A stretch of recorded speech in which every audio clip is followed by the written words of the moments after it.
Tara, luto tayong sinigang. Late na kasi akong nakarating dito sa pinagbibilhan ko ng karne. Buti na lang may natira pang konti oh.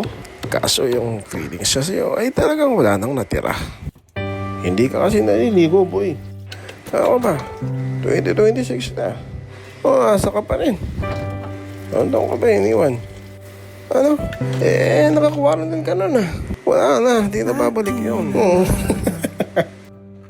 Pero okay lang naman yan.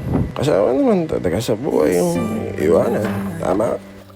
Yung sa akin lang naman. Kasi isipin mo, halimbawa kung hindi ka iniwan, hindi mo malalaman na mukha kang pakuan. Tuloy na natin yung durugan natin yung utak mo para mawala siya sa isip mo. Gusto na sasalain natin yung tapos titikman natin kung kulang sa tapis. Kaya na madami na. Sasalain tapos ayos ka na. Ayun.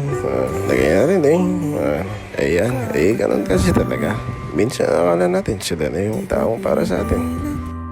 Tapos malalaman-laman mo lang pala yung taong para sa'yo ay grade 1 pa lang. Diba? Talagang din.